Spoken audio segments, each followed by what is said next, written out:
Breaking update. Naku, military na puno na. Palacio, Martin, nasyak sa kilos militar. Kudita na. Siyempre, itong balitang ating matutunghayan ngayon ay nagmula kay Banat Kabayan TV. At ito po ang inyong lingkod na si BT na magbibigay ng reaksyon at komento dito sa video na ating matutunghayan ngayon. At huwag na natin pagtagalin at sabay-sabay na nating panoorin ang laman ng video na hatid sa atin ni Banat Kabayan TV.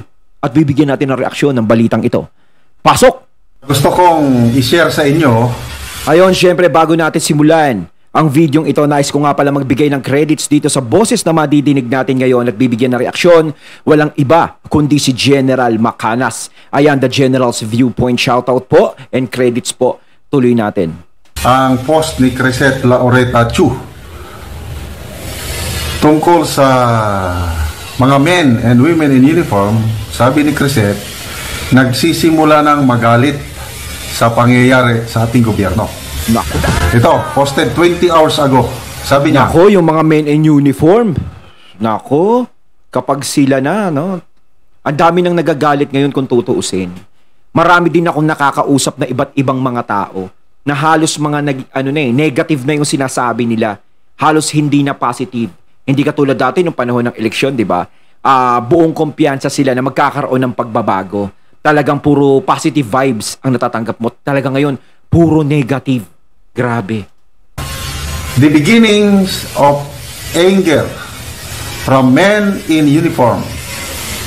Some even saying, I can repost their posts kahit walang takip sa mukha. Ang request ko lang sa lahat, please remember which politician is the main instigator. He is the one behind the political persecution of PRRD and Sara. The ICC is here according to multiple sources because he invited them all. He will burn this country to the ground so he can rule over the ashes. Nako, will burn this country to the ground. Parang susunugin, parang, nako. Ano ba yun? Matindi yung sinasabi niya. Ito, sundalo ata to. Ito yung ano niya, no? Kahit sinasabi niya na kahit wala siyang takip sa mukha, kahit makita na yung mukha niya. Nako, talagang matindi yung galit niya. Talagang nadala na siya sa nangyayari ngayon. Hindi naman natin sila masisisi sa nangyayari talaga ngayon. Kahit nga tayo, nadadala na tayo eh. Kaya nakakapagsalita tayo ng hindi maganda. Pasensya na sa gobyerno ngayon kung anong meron tayo. 'Di ba? Pero ang hinihiling lang naman po namin sana is yung ayusin nyo naman po yung pagpapatakbo ng bansa natin. 'Di ba? Kasi kung sa inyo okay na po yung nakikita nyo, yung mga nagagawa nyo, sa amin po hindi. 'Di ba? Sobra po yung nangyayari sa mga taong nasa baba. Halos ang mga nakikinabang lang ay yung mga taong nasa taas. Okay, so ito, ipinos ni Crisette Laureta yung message ng sundalo sa kanya. Sabi niya, yung sundalo, active na sundalo ito, sabi niya, ma'am. Active? Uy, bawal yan ha. Pero ang lakas ng loob niya talagang magsalita ng ganun, no? Kahit wala pa siyang takip sa muka. KLC, isali mo ko dyan. Kahit di mo natakpan mukha ko. Oh. Ipaglalaban ko si Tatay Digong ng patayang. Mantakin mo, no? Talagang nandudoon ka pa, talaga sa katungkulan ka pa. Nasa katungkulan ka pa hanggang ngayon. Pero nararamdaman mo na yung pait ng nangyayari sa bansa natin. It's so bitter. Mabitter pa sa ampalaya. Talagang ang masasabi mo sa bansang Pilipinas ngayon, what happened to the world? Ba't pumalakpak? Grabe. Mabuti na lang at tinakpan ni Crisette Laureta Chu ang mukha ng sundalo. Abay, dapat niya dito. Dapat lang. Kasi syempre nasa katungkulan pa siya eh. No, kawawa naman si Sir kung siya ay maaapektuhan. Maaaring mapag-initan siya, matanggal siya sa kanyang posisyon. Syempre kaya nga siya talagang pumasok sa pagiging sundalo para maglingkod sa bayan. At syempre, para din sa pamilya niya. 'Di ba? Kawawa naman yung mga 'di ba, pag nawalan siya ng hanap buhay. Pero kaya mas magandang ginawa na 'yan na i-secure ang personalidad nung sundalo na 'yon. Yan, tinakpan niya. Delikado ang sundalong ito. Oh, yun yan. Hindi Siguro, mainit pa ang dugo ng sundalong ito bagong pasok. Bawal po sa mga active soldiers or policemen ang makialam, makisama sa mga ganitong ano. But, wala kang magagawa eh. Mga tao rin yan eh. Magpapahayag ng kanilang saloobin. Nanonood yan sa social media, lalo na yung... Hindi. Ako saludo ko doon sa sundalong yon. Sir, saludo ko sa inyo. Kasi syempre, di ba, sundalo ka, nanunungkulan ka ngayon. Di ba, bawal kang magsalita ng kahit na ano, bawal kang makialam, lalo na sa gobyerno. Di ba, maaaring mapag-initan ka, matanggal ka sa serbisyo, pero yung sundalong yon is nakakabilib. Kasi nararamdaman niya na kung ano yung paghihirap na nangyayari sa taong bayan. Di ba, talagang yung sundalong yon is makabayan. Pumasok siya bilang sundalo para maglingkod sa bayan, ipaglaban ng bayan. So, ang nangyayari ngayon, hindi na maganda, no? Kaya yung sundalong yon, syempre, nasa puso niya na ipaglaban ng bayan, kaya ganun ang ginagawa niya. 'Di ba? Kaya, syempre, kaya ka naman nandiyan para ipagtanggol ang bayan natin. Puro ako bayan. Hindi, 'di ba? Tama naman yun. Para ipagtanggol ang bayang Pilipinas. Kaya ganun. No? Kaya nakakabilib siya. Talagang parang napuno na siya, 'di ba, sa nangyayari ngayon. Ito nga, 'di ba, puro Duterte. 'Di ba? Halos wala nang napag-uusapang ibang problema ng bansa natin. 'Di ba? Hindi na parang yung mga Pilipino naichipwera na dito. Yung problema ng Pilipinas naichipwera na. 'Di ba? Yung mga taong nagugutom, yung mga taong nahihirapan, wala na. Dahil puro Duterte na lang ang pinag-uusapan. Kaya nga kung mapapakulong ba nila yung mga Duterte, kung matatanggal ba nila ang mga Duterte sa posisyon, may maitutulong ba yun? Wala. Kapag nawala ang mga Duterte, lalong kawawa ang mga Pilipino. Kaya nagpapasalamat kami na nandiyadyaan ng mga Duterte dahil kahit papaano may lumalaban para sa mga Pilipino. 'Di ba? Kasi talaga ngayon parang ang hirap lumaban ngayon. Hindi mo mapaglaban kung ano yung gusto mong ipaglaban. Dahil alam mo na, may mga alitap-tap na umaaligid sa gilid-gilid. Diba? Kay Maharlika, maraming active and retired ayan kay Mama men and women in uniform nanonood kay Maharlika. Plus, kami na rin mga ibang vloggers. So, ano sila politically... Yes, ako nanonood din ako kay Mama Maharlika. Kasi may mga balitang importante doon talaga na natutunghayan natin. Aware sila kung anong nangyayari sa ating bansa. So, grabe. Ipaglalaban ko si Tatay Digong ng patayan. So, wag mo na. Wag naman tayo humantong doon, sir. Kawawa ka. Wag kang I advise sa mga men and women in uniform na kalmado lang kayo. Wag Tama okay. Si General Macanas. Relax lang po kayo dyan.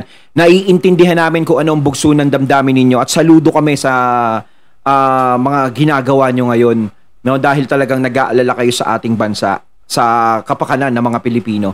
Pero kalma lang po mga sir, tama si General Macanas. Huwag kayong kikilos ng padalos-dalos. Bayaan nyo na muna, no?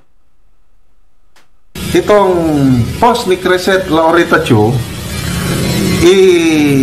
idugtong ko na sa post ni retired Major General Romeo B. Pukis.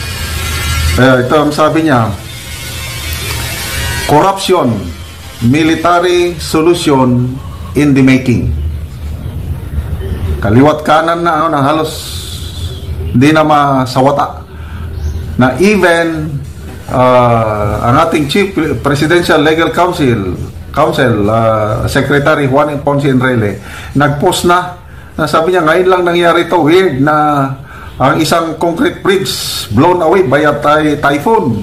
So yung mga padaplis na ganyan ni Enrile nagsisimula na yan. Kilala naman natin si Enrile, no? Talagang medyo kapag may nakikita din yung medyo hindi maganda at alanganin na yung sinasandalan niya. Biglang nag-i-scared yan. Kaya nga huwag kayong papakasiguro dyan kay Juan Ponce Enrile. Malakas na tahid niyan. Diba? Alam ng dami ng pinagdaanan yan eh. Oh. Somebody has become rich.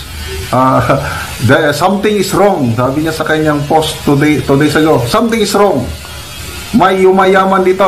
So, Ay, nako, kahit si Enrile. Nararamdaman na may yumayaman. Hindi lang may yumayaman, may mga yumayaman. Grabe nga, no? Para sa mahirap. Ang mahirap ay lalong naghihirap, ang mayaman ay lalong lumayaman ngayon. Pero magpasalamat tayo, no? Etong taon na to, etong panahon na to, no? Buti na lang kamo, walang pandemic.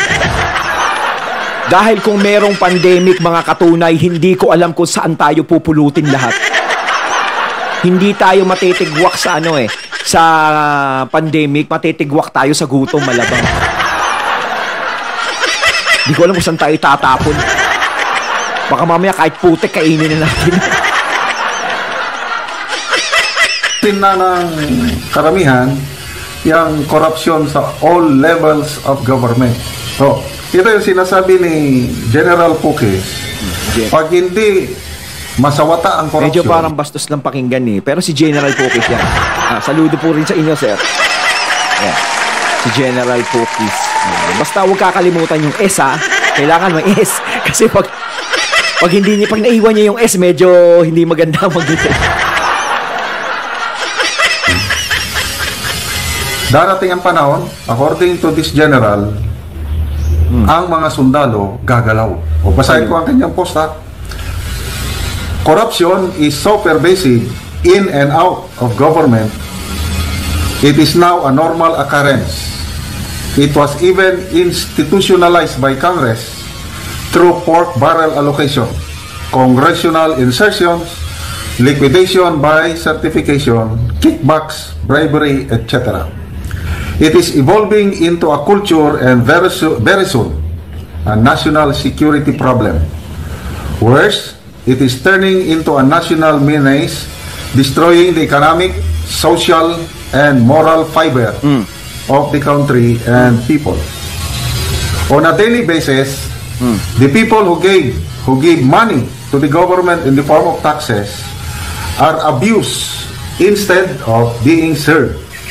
The government leaders who partake of the money for themselves and their families wallow in luxury while the people suffer and are left in the fringes of abject poverty. Akong iniisip ko, mga katunay, dahil dyan sa korupsyon. Yan, napapansin na nila ang korupsyon. Diba? Hindi na false to. Diba? Hindi na false. Talagang nararamdaman. Ang tanga mo naman kung di mo maramdaman ngayon ang nangyayari. Diba? Manhid ka na. Diba? Kahit sila nararamdaman na nila. The dire situation is turning the suffering people hopeless. Pero sa tingin ko, mga katunay, kung sakasakali lang na maging presidente si VP Sara, sa tingin nyo mga katunay, no? Nakakaanong isipin, pero ang dami sigurong makakasuhan niya. No? Hindi, sa totoo lang, yun ang kinatatakot nila. Yun ang malamang. Kasi syempre talagang huhukayin ni VP Sara yung mga dyan kuraks. Crocs. Talagang sigurado yung babalikan sila ni VP Sara Talagang mayayari sila. Kaya talagang ang ginagawa nila ngayon is parang, kailangan hindi makaupong presidente yan. Kailangan kasi yari tayo dyan. Kaya nga pag natawid ni VP Sara to hanggang 2028, no, at siya'y maging presidente, nako, magbilang ka na kung sino-sino yung mga aalis, yung kukuha na ng passport, yung aalilipad na sa ibang bansa. Mukhang marami. Mauudlot ang mga pagyaman. Kung ako sa inyo, mag-ipon-ipon na kayo ngayon. And may soon crave for extreme measures. Hirap na ang taong bayan dahil sa korupsyon. At itong taong ito will resort to extreme, yung extraordinary measures. Ano yan? Ito na. Ano yun? An unsolicited advice. Sabi ni General Pukis, the commander-in-chief, meaning the president, must put his feet firmly on the ground and intently listen to the people. He must immediately undertake strong measures to stop corruption at all levels. I agree dito. Dapat magpakita ng Pangulo ng kanyang political will to stop corruption. Kung hindi, nako, what is the alternative for inaction? Sabi ni General Poques, kung hindi, walang political will ang gobyerno, tuloy pa rin ang corruption. If the situation worsens and reaches its breaking point, come the natural solution, the military, mga sundalo. So, nangyari na yan panahon ng Cory administration dahil sa corruption, sa inefficiency, lahat na lang napilitan yung series of 9 bloody kuditas. Nangyari na. Sana hindi na maulit dahil naranasan ko yan. Naku, sana nga, no? Sa nangyayari kasi ngayon, no? Kapag ang Pilipino na puno na, mahirap na. 'Di ba? Kasi kapag ang taong bayan talaga ay kumilos kahit ano pa naman 'yan? Kahit makapangyarihan mo. Is talagang kapag ang taong bayan nagkaisa, wala ka talagang ligtas. 'Di ba? At isa pa, kapag yung mga retired general na 'yan, no, kahit papaano may impluwensya pa rin yung mga 'yan. Kahit retire na, siyempre sinasabi niyo, retire na yung mga 'yan, wala na 'yan. 'Yun ang akala niyo. Kahit mga retire na 'yan, is meron pa rin mga solid na mga kasama 'yan. 'Di ba? Na talagang malaki ang respeto sa kanila. 'Di ba? 'Yun ang inaanuhan natin, na wag sana dumating yung panahon na mapuno na sila, ang taong bayan, pati yung mga 'yan, lahat ng mga nakakaramdam ng paghihirap ng bansa natin ngayon dahil sa mga crocodile Dundee. 'Di ba? Wag sana dumating sa puntong ganito. Kaya kung ako sa inyo, hangga't maaga pa, ayusin nyo na 'yan. Siguro naman ngayon, okay na yung nyo, nakuha nyo. Tama na yan, huwag nyo nang damihan. Di ba? 2 is too much. 3 is enough. Tama ba? It's not good. Sabi ni General Poques, hindi rin sana maganda. Sabi niya, alam mo to si Tambig, alam mo makabayad sila.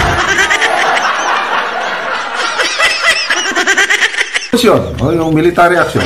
The solution may be harsh, deplorable, and unconstitutional. Bawat. But will be necessary and acceptable to protect the people. How? The AAP will declare withdrawal of support to Hindi na nga protect the people lang nangyayari ngayon. Protect the pocket.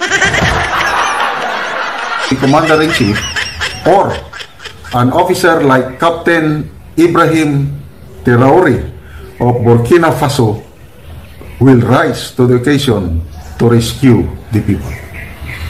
So takay mo sa sobrang inis ng lahat, no? Baka mamaya pati yung mga nakalibing na sa sementeryo magsibangon. Rise from the dead. Diba? Pati yung mga zombie, no? Magprotesta na din talaga. Wala talaga kita mo na makangiti, oh. Ngiting wagas, eh. Parang zombie, parang ngiting demonyo. Ano ba yan? Ni-research ko itong Captain Ibrahim Traoré. Captain?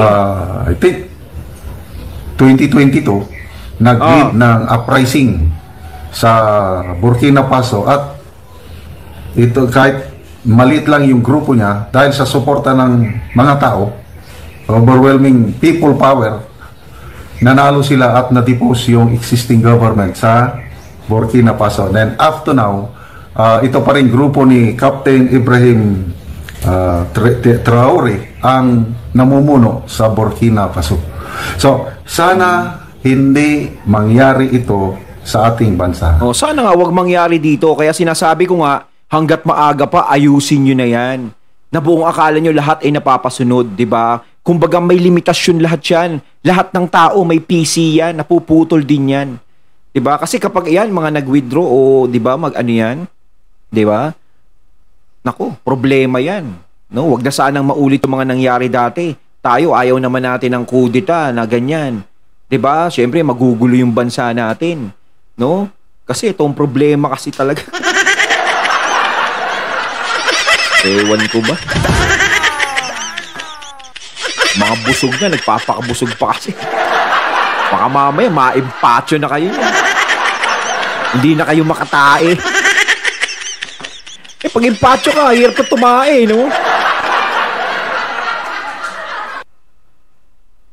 Dahil walang mangyaring maganda kung ang military men in uniform ma-involve sa ganito. Tapos na po yung mga pangyayari nung panahon ng Cory administration, panahon ni na Gringo Hunasan, Colonel Alexander Noble. Maraming mga sana hindi maulit. May panahon pa. Yes. So, kailangan nito ngayon yung political will ng Pangulo para dapat kilos. I-stop itong iligan pangyari ng kasi huwag naman kasi magtipid na ng ng salita. 'Di ba? Kasi parang no comment. Malakas ang hangin. Climate change.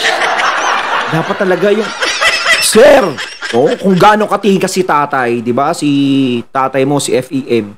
Dapat ganun ka din katikas. Parang si Aimee pa yung mas matigas. Si Aimee pa yung mas mukha mas lalaki.